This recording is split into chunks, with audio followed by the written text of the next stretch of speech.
Yeah, this is for the culture and for those who love us. Chill, CFW, Compton's most wanted in this motherfucker. South side to the best, north side to the beast. Doing forward to 80, greater later, player to player. Real shit lasts forever. Wow. Which was big. Whoa, You don't know what Freaknik is, Google I went to it. Grambling, nigga. You don't know what Freaknik is, Google it. Yeah, but anyway, so I was there with them Freeway two cats party. running around. Yeah. But so anyway, you know, that led to me meeting Warren G. That led to me meeting Montell Jordan, and that led to the Def Jam situation. Dope, Right? dope. So, you know, I segued to that, you know, and, you know, I was just having a hell of a run. You know what I mean? It was just like a lot of the stuff I was touching and everything was working, you know what I mean? And so, you know, Needless to say, that was a great era. it was a nice era, yeah. was a So you beautiful know, era. I moved more into the music supervision space. I slowed down on kind of like having a label management side of things, and that's been kind of more where I'm at. I'm starting to produce more film and TV stuff and everything. You know what I mean? But you know, yeah, I mean there was a lot of I got almost like, I think over 50 film and TV credits now, you know, with Poetic Justice being the first one. Wow. You know, I worked on Hustle and Flow. We won the Oscar. Iconic, You know, iconic. barbershop movies. Iconic. Recently, Snowfall. Iconic still. You know, Insecure I worked on. A bunch of stuff, you know. All so, hits. Yeah, so, yeah, I've been blessed. You know, I think, you know, I approach the music supervision thing different than a lot of the people that do that, because for me, it's like I come more. It's what you're talking about me getting respect, because it's like I'm in the culture more. I come from. It's not like some of the people that like work in it, and they maybe have an understanding of it, but they're not like living it, breathing it as much, and they're not contributing to it in a way. You know, so. I approach it differently. Like I give opportunities to all these young artists, and it makes it more work for me. Or old school artists, my friends, anybody, you know. But I'm always trying to give opportunities to artists that, you know, and that's a lot of work. Right, true. Like other supervisors be like, have the company that filters all that, send me some stuff. Write me when you find a company to send it to, you know, 'cause they don't want to deal with it. That shit's a lot. That's a lot of work.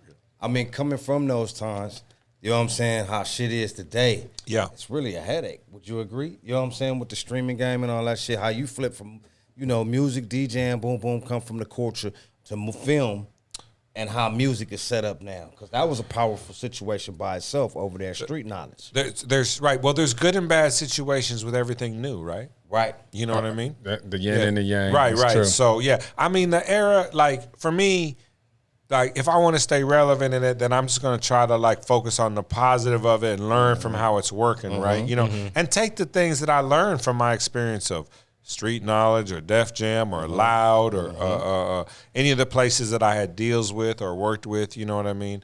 But, yeah, I mean, looking back on my career, too, now and everything, it's just, like, one thing that's is interesting when I'm talking to people is, like, yeah, I was really fortunate to meet John Singleton and to meet Ice Cube, but I was also ready for the opportunity too. So it's like, you know, look, you can't you know, and I was also putting myself in the right places to meet people. You know what I mean? Exactly. Like with Cube, I was introduced to him by somebody who he respected greatly. And they said, who should we hire to do this? You know?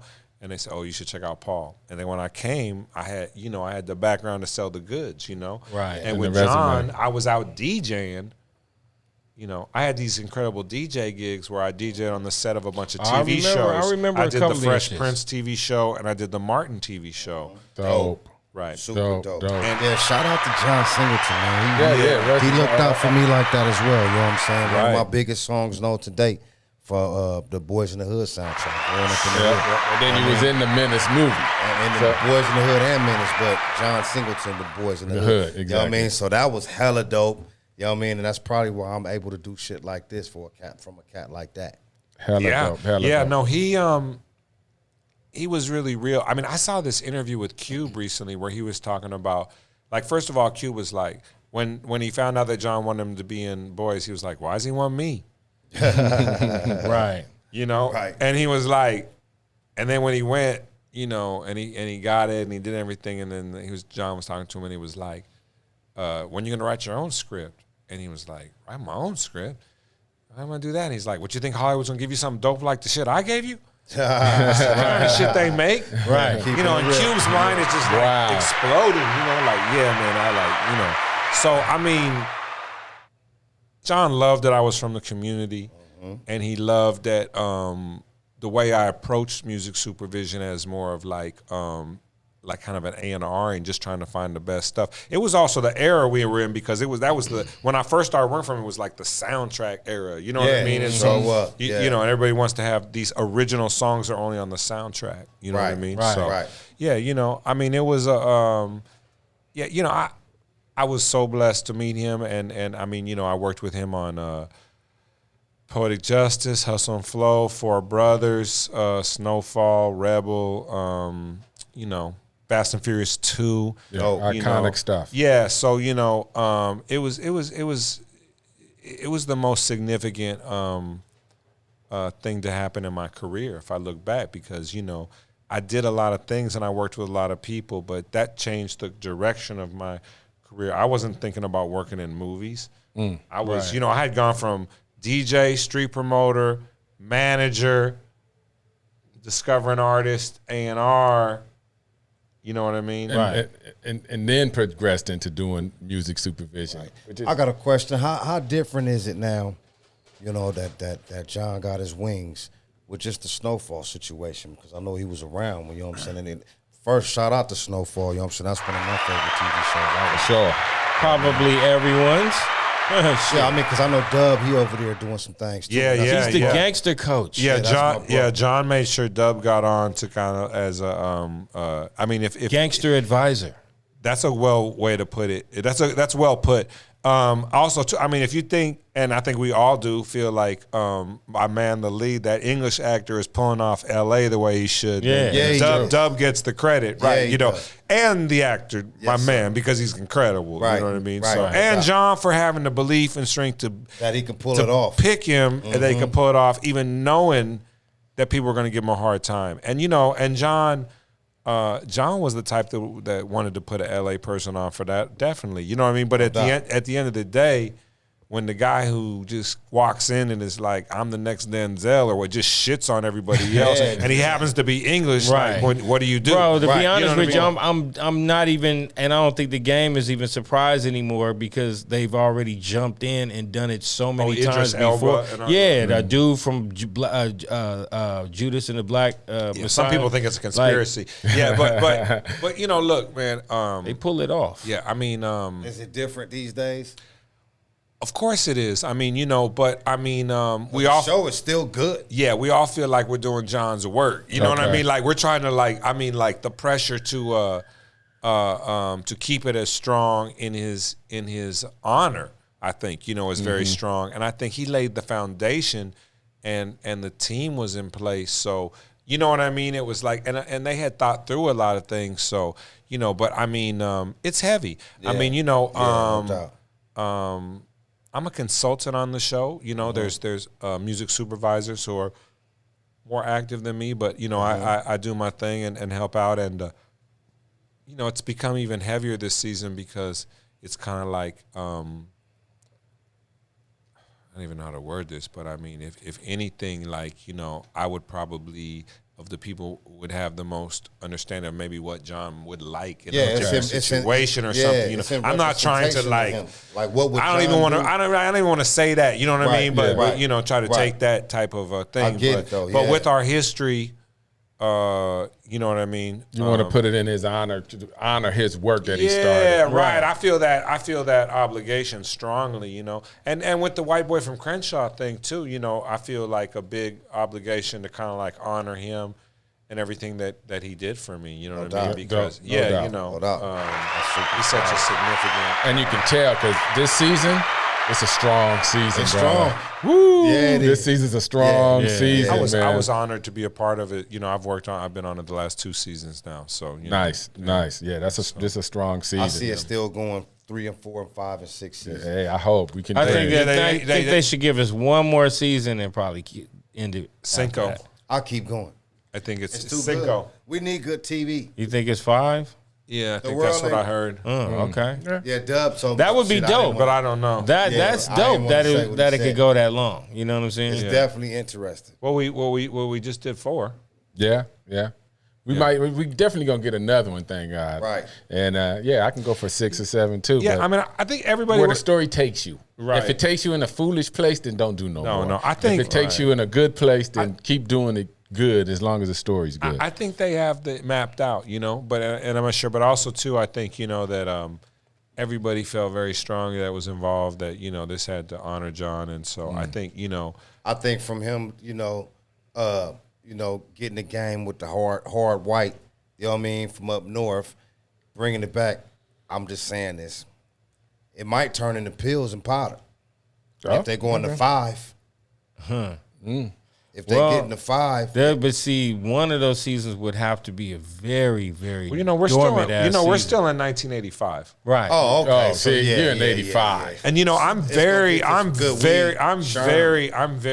alert of the time because the more we move forward, then it's like, oh yeah, the Fat Boys, the Houdini's album came out. Because like there ain't a lot of hip hop that came out, that more and more each season, right? But so it's limited, and especially the LA stuff. Been able to get Lonzo some placements. Damn, nice. Lonzo got some placement. What he doing? Panic Zone type shit. Yeah, I mean he owns some records that came out prior to he did 85. He owned a couple. We're very specific. I mean we're very militant, military. Like no music that didn't actually made before that era can never be used. Right. That's dope. Yeah, it's got to be in. If it's we don't use 1985, library sound-alike things that sound old and stuff for the show. Everything's actually old. Right. Okay. And that helps with the texture of the show so much. That separates the men from the boys, so to speak, in these kind of projects. Right. Yeah. That's right, goddamn it. Give it up for that. That's right. Yeah. If it came out in 85, it could be in 85. We don't want no 87. No, it could be 82, it could be 81, 80, because obviously you don't just listen to songs that just came out yesterday. Yeah, I ain't gonna lie. It could be 60s, I it could love, be anything, but I it love can't be. Godfather of Harlem, but I'd be thrown off a little bit by the soundtrack. I feel it's you. dope, but it throws me off sometimes. What network is I that like on? all those details. Epics. You know what I'm saying? When it's detailed right on down to He's talking about they're playing. No, I'm he's talking about they're playing Rick Ross and Yeah. Like how you gonna play Rick Ross in a 60 movie? Or how you gonna have a damn Ferrari in a 60 But movie? the intro, though, don't get me wrong. The actual intro is fucking stupid, dope. Yeah. But they actually play it in the show when it's a shooting scene or some shit. Yeah. You might, that's the cheat. You know, I think that's cheating. Yeah, because it's it's still kind of great. a little bit. I think they cheat. I think that's cheating. And I think it's sad because I think that show had so much potential. And Yeah. it's dope though. I know it's dope. I know it's dope. I know But it's that dope. detail matters. And I want to see the rest of it because I watched whatever and then I like Free and then it got Right. What network is that on? It's on Epics. It's on Epics, yeah. Epics. And who knows? Good shit though. Yeah, But it is. I wish they wouldn't have done that. No, Right. definitely. I was thrown off by Promos, that. I think it's cool. Trailers, an intro, even maybe yeah, you could do. detail But I matters. mean, like for me, like I'm just, a period piece, man, is a period piece. Like Right. that's just something I'm really into. Like, Yeah. I think the music should be authentic. Right. Yeah, No, you're right. You're Definitely. right. Totally. Definitely. The tone gets sent, and it's just like I said. Like to me, that separates these kind of projects from the really serious ones to the ones that are kind of like, It's just ill hearing rap music during like the Valentine's Day massacre. See, the thing for me too, I get it, and I see why. I understand why they Follow did it the because they leader think and that's shit. what everybody needs, wants to hear. But it pull in younger people, but if the story's good, the story's good. and also too, I mean, the music of that era, I mean, so rich. I mean, like, Come on, everything was analog, man. Sound great. It was well thought out. You really Right. had to mix and master these records. I mean, just like when people start to. I like a lot of new music that's Me coming too. out right now, right? Know what I'm saying? When people start to criticize new music that's coming out now and talk about the music of our era, I'd be like, well, if you want to talk about some real shit, let's talk about like the Otis Redding, like Right. like James Brown, Aretha Franklin, like Miles Davis. Like you want to talk about like real music, like Right. you know what I mean? Like, and look, but it's all good, man. Like people should listen to whatever they want. I feel like I'm blessed because I have a lot of appreciation for old music from way before I was around to the stuff that like I was involved in and DJ'd and I love new music too. I have a ferocious appetite for new music, so I'm always listening to new music, and so for me and what I do, it helps. I listen to a lot of old music, but I can respect the new music now that I understand it. I listen to it all, man. Yeah, for a minute it sounded like one long ass sentence. I couldn't get into it. Because the thing about new music is that the part of it that satisfies me is that quest, that when you hear something new. That's what I was saying. I have that appetite. I have that appetite. And me the same. And on top of that, I consider myself a historian of music. Right. So I want to continue that and continue to like write the book on what was dope, what wasn't, what was considered to be good, what was considered to be trash. I always told people that I want to know what the dopest opera is. I want to know what the dopest country is. It doesn't matter if I like play it or not. You know what I'm saying? I just want to know. I'm a musicologist. I want to be able to be like, man, that's some fucking trash ass country right there. Yeah, this is dope country. You know what? For me personally, when I have to like get involved in something before work, then I'll like study it like super militantly, right? But otherwise, I'm gonna listen to kind of what my thing is and kind of observe over there. Like I don't do the due diligence of like listening through all the new albums of people. I and can't do that. I can't. So, but I do like a lot of different kinds of music and a lot of new music that's coming out too. What's the top 3 new artists you bumping right now? Just 3. Bumping or film. Well, I mean, like I'm really into like Caribbean music and Afrobeat. Like Coffee, the girl Coffee is incredible to me. And she does dance hall type stuff and like some Afrobeat type stuff. Right. She's got a song with Gunna that's out. It feels good, so it's good too. Yeah. I love her music. Yeah. I mean, I'm from a rap thing, I'm a Kendrick fan. I mean, I'm a big Drake fan. You off in the Janae Aiko? Love her. Yeah. And that whole vibe and stuff that's even more underground than her, but it's on that, you know what I mean? Like I love that kind of down tempo R&B smooth player shit. Come on, man. Like that's the West Coast. Like that's something that I think people don't understand about the West Coast too. Is like we like oldies, man. We like that smooth player shit. Like you know what I mean? Like if you really like when I pull up to the light and I'm in the hood, I'm trying to be bumping some like something fly, like, man. Like the Dramatics or something. Like and, I might be on some dance hall. I might be on some hip hop shit or whatever. But like I was reared and raised around enough of that old school element of just like and the Mexicans listen to that old ass music young kids like Roger Troutman. Oh man, I mean old. I mean all that old. All that old East Side Story. All that. And being exposed to that and everything, you know what I mean? And so I just always had a taste for that kind of like, I just always had a taste for that like diamond in the back, sun rooftop, player shit. That's what I like. Well, that's West Coast. We got palm trees, sunshine, and we ain't walking nowhere. We driving. Right. You know what I mean? Versus on the East Coast, it's more up tempo. They're listening to it in the headphones. But you know what's funny? As a hip hop head, I love the East Coast stuff and I have huge appreciation for it. Right. But if you were part of the advanced team, you started out with that. That's just a fact. That was the starter kit. Yeah, that was the starter kit. Right. And then you had the people that just, discovered hip hop by means of Los Angeles. That wasn't me, honestly. I was already like, man, what are you talking about? I've been known about this shit. You know what I'm saying? Sure.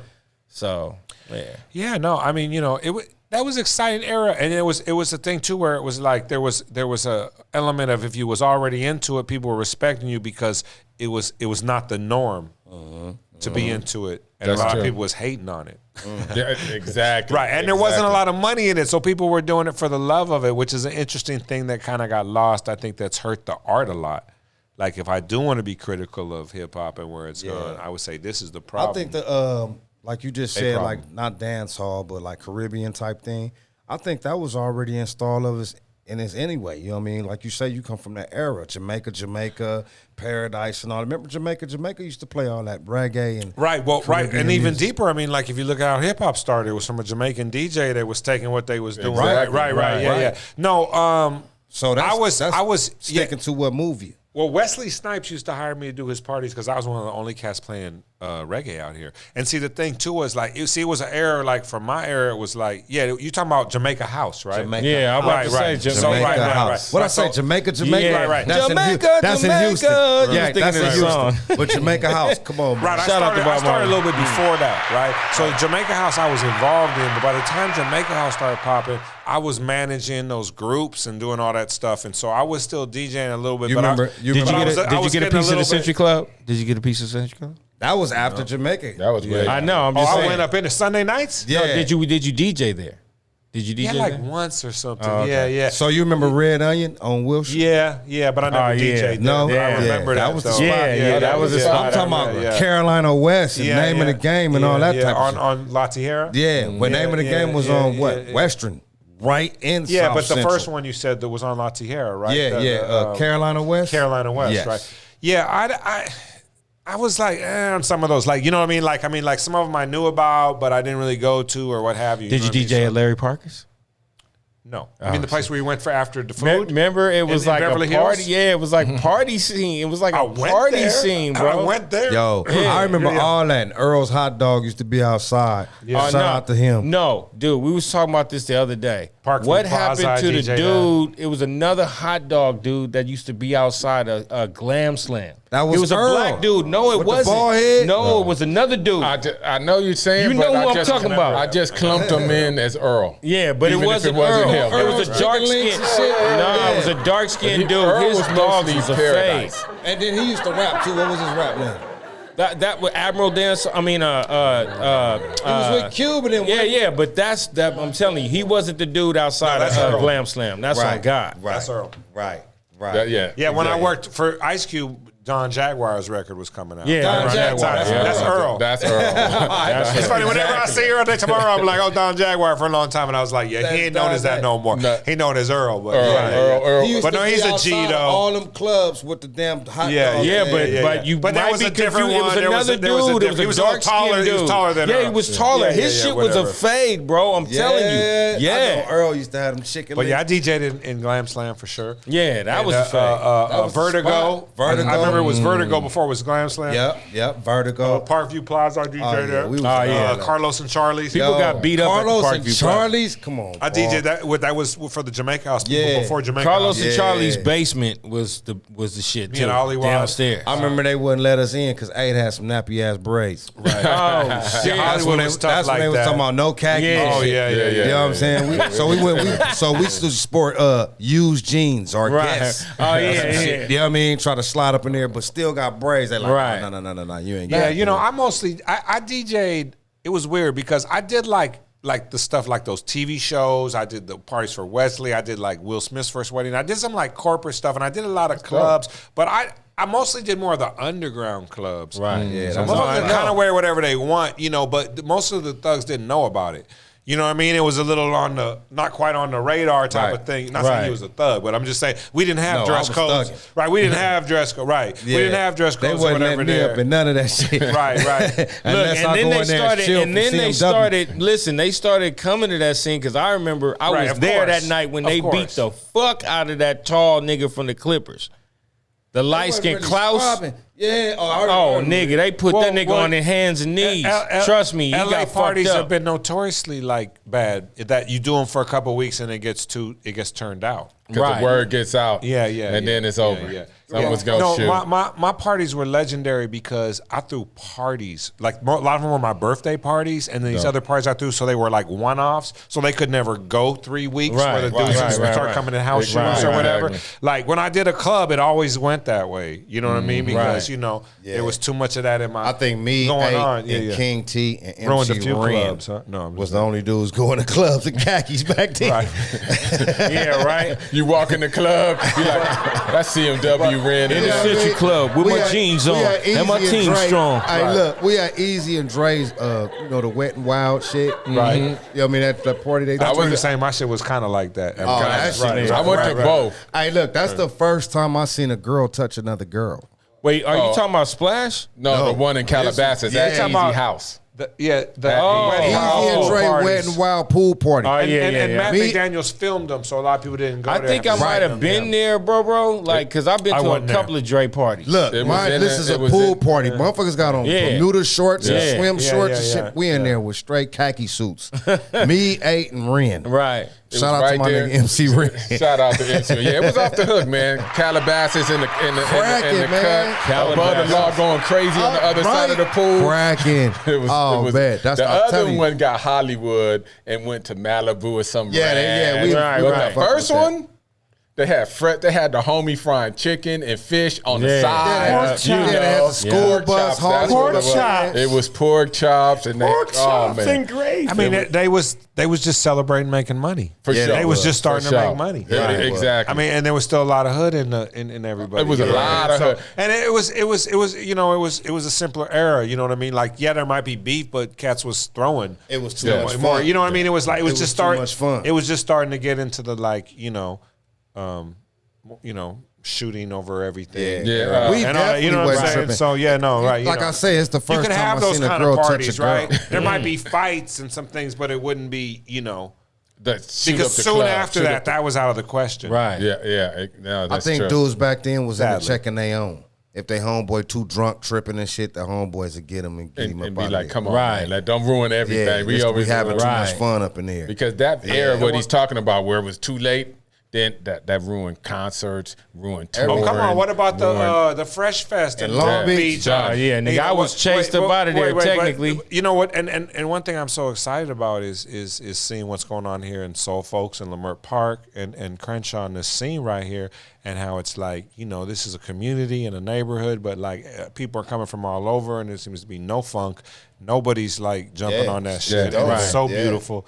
And I'm just really hoping this is a sign for LA in the future. And the police is letting people out and congregating. Exactly. I know that, right. They've been doing some of this or some of that, but that's so rare. When do you remember them letting black people get together, a bunch of people all at once, and them not coming and tripping anywhere in the city? I totally don't trip. I pulled up and the police pulled down the alley 4 deep. They was in the car and shit, 4 of them. With masks and shit on. I'm like, what the fuck they finna do? And it's 4:20. I'm trying to smoke a little weed. You know what I'm saying? And I'm like, whoa, shit. Right. Like, what the fuck? Dude, this is Amsterdam. They wasn't tripping though. This is Amsterdam over here. They do not trip on no weed. That's dope. No, that's but dope. right. But I mean, would you agree with me that this is kind of rare to see in South LA?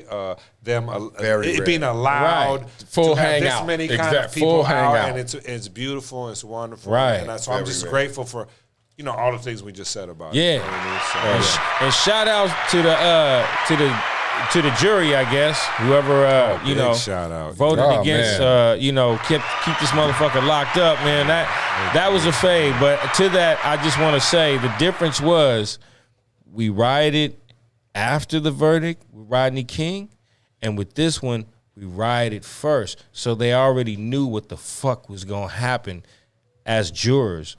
They knew what they had to do. That riot was a little twist. No, but I'm saying that's set up for them to actually, for the jury to know. They all had to think about that shit when they was making their decisions. Do I want the city to blow up off of mine? Like, fuck it. Even if they personally thought he shouldn't go to jail. I think it's past rioting. I think people are really going to really try to hurt. That's what I'm saying. They know that. They know that. The jury was younger too, so they're different than the juror 30 years ago. To me, the jury could have been old as shit or young as fuck. You know what I'm saying? The proof is there. Right. You're either evil or a good person. Yeah, I said exactly. So you either see what's happening or you're so brainwashed. No, you know what I'm saying? Because the thing is, you take the TV and all that shit away from it. You know what I mean? You still got to go to court regardless. You know what I'm saying? And get trial as for this case. So I don't think the people was looking at all the shit that was going on, this riots and all that. The fact is, they're not supposed to. They're certainly not supposed to take any of that into account. And they try to shield them from that kind of stuff. Yeah, but how many times a dude committed a murder like that, bro? I'm telling you, that rioting shit was a factor, but I think part of what he's saying too, and not to say that you're not right, but it's a changing time, I think, to some regard, right? That's part of it. I think, the jury was younger, right? And this is all I know is like, today, before the verdict came out, I'm like, wow, it's 420. Right. There's supposed to be a party over here. Right. This is either going to be a riot or a party. Right. Yeah. And I was just kind of like, what's it going to be? Right. And when the verdict came back, I was just so relieved. Like, and you know, it's just like, you know, we can all go outside. Our shit ain't going to be boarded up tomorrow. There's a lot of things that happen in our country that, you know, our government is supportive of or lets happen, and it's that are shameful. That, you know, like these people were like all flag wave, like you're never gonna see me do nothing like that, okay? And it's like I'm not trying to be on some like I hate this or nothing like that or whatever, but it's just like, you know, the shameful things that get done sometimes on behalf of the government of this country or that they look the other way and let happen.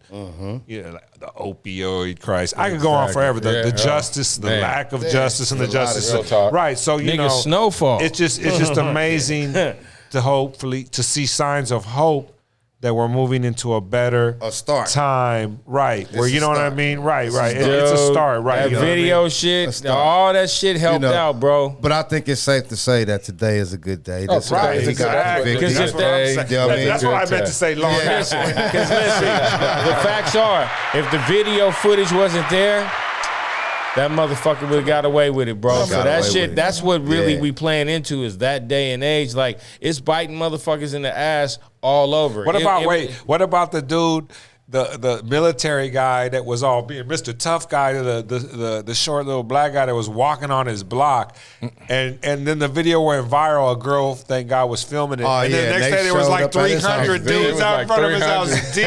Keep that same energy, homie. Keep that same energy. Keep that same energy. You know, it's a new era. Yesterday. That's what I'm saying. Like, that would have never happened before, right? That's true. Like, so things are changing in some regards. You know what I mean? It's like it's not as fast as we want. I mean, obviously, there's a new fucking shooting every day. It's disgusting. You know, let's not start a new podcast, right? Yeah. Let's not start this podcast there because we could go on for hours. But you know, so come to your community, support soul folks. You know what I mean? Give back. Work with the youth. Today is a good day on all levels. Let's say that. I'm an optimist. Dude got convicted. Exactly. We got Paul Steward at the 6 show. That's right. That's big. We getting jewels dropped on us. You know what I'm saying? It's 420. I got some good weed in the car. Exactly. You know what I'm saying? Today was a good day. That's what Ice Cube said. Speaking of weed. And Snoop Dogg new album just came on. That's right. Oh, yeah. Hey, that shit is hard. No. Yeah. Shit on there. It is. So, somebody spoke on some weed. Yeah, so in conclusion. Sound like, and my man is here. Right. Max, I think it's time. Hand me something real quick, man. Don't threaten me with a good time. We gonna Max is that dude. Max comes in stunts. Max is about to stunt. Don't threaten me with a good time. Okay, so that's the podcast. Just tell me real quick, what do we have here, bro? Come on around here, right to the side of me, right here, bro. Just right here. I'm gonna let you just. Boom, that's my ass. Yeah, what do we have here, G? Some beautiful OG right there. Some OG. Check this out, cameraman. Where you at?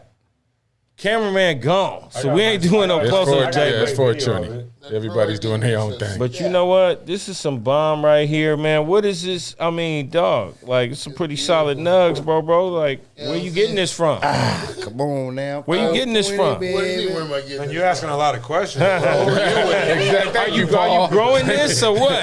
I show it on my camera. Hey, all I'm saying is, I wish the camera guy was here to get a close-up of this nug, but yeah, this is some fire right here. I get some nuggets. I'm gonna give them to somebody. Food over there. Can I? Hey, so there it is, man.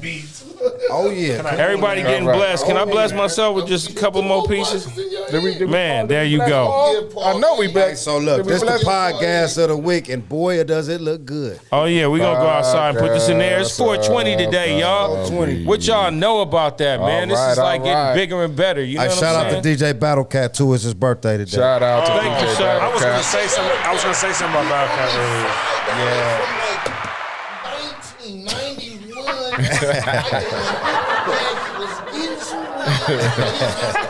Thank you, sir. Here, bro, I need my $5. We appreciate you, man. Love. Oh God, love. We might bring him out next week. Hey, we might. Let's split this up. He's trying to take Paul. Let Paul have his own stuff. Oh, that's Paul. No, yeah, Paul got more weed than everybody. Hey, look, I'm good. Okay. Are we wrapped? Do I need to do a sign out or anything? No, we ain't done yet. We about to do the record of the week too. He trying to get his grub, bro. Let him get his grub on. Just bring it over here. Let me get it over here. It's 420. You can't just smoke weed. You gotta eat. All right, so look, man. I'll eat while you're doing it. No problem. Shafiq's my dude.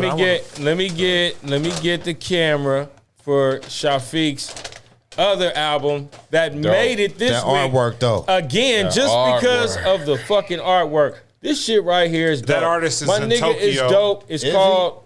Yeah, he is. So once again, real quick, I'm sorry. It's all good. Is that the same guy that did Joseph Lineberg's artwork? I don't know. Anybody know? I don't know. I don't know. I will But ask. that's an album with like a bunch of guest artists, and he did a painting of all the artists. Like if you open the album cover, they'll be painting. Oh, it feels like a book. It feels like a book. So all I'm saying is you can grab this up right here at Soul Folks at 4317 Degnan through Mother Son Records. That's at Mother Son. Spell the sun like a sun in the sky. Mother Son Records. What's good? I feel like I was being cheap. That's for the house, man.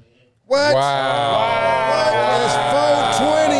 It's 420. Damn. Come on, It's man. 420. There's the cameraman. Off the Shafiq. There you go. Huh, now we're gonna pay you a Off little the bit. Shafiq. Now that's a real 420, Now, y'all. that is a real 420. Give it up to for Max, sure. man. Give it up. Give it up. Give it up. Big G. Max, give it up. Oh yeah, let me get a nug shot. That's right. Yeah, bro. Wow. He just turned out the scene. He just turned it out, bro. Only other thing I can say is check out the Inglewood-opoly game. This shit is fly as hell. You know, I'm from the eye. You know, I had to floss y'all up with that. My boy got a couple of them. We're actually looking to make a Crenshaw game here at Soul Folks. So I'm gonna talk to my partner about this and see who we got to talk to and see if we can't get that cracking. All right. So look, 420. Cats is high. Pot on the table. Come on, man. Tacos with green shells. I got guess weed stuck to my flannel. Today is a Exactly. good day. Damn. Paul is on them tacos. Where you get them tacos from, bro? Bro, the food truck outside. Oh, they Food got truck. the vegan food Food truck truck. outside here at Soul Folks got Hella the food dope. truck. Thank you guys for tuning in, and hopefully we get Paul back once his doc and his miniseries come on. White Boy from Crenshaw. Give it Paul, up. You got any? You do social media? Or you want people? What's your to ads? Mic it up. Paul_DJP_Stewart. There we go. Stewart. Yeah, Google a White Boy from Crenshaw, or it's in the bio of my Instagram. Please support it, watch it, like it, share it. Yeah, it's some fly shit. You're gonna love it. Wow. Sounds good. And There we you gonna go. do it I ain't too. gonna lie, I'm fixated on the weed. We out. All right, thank you for watching the Sick Show. We Bada bing. out. Wow. Way to Nice. turn it out, man. South side to the best, north side to the least. Doing forward to 80. Greater later, player to player. Real shit lasts forever.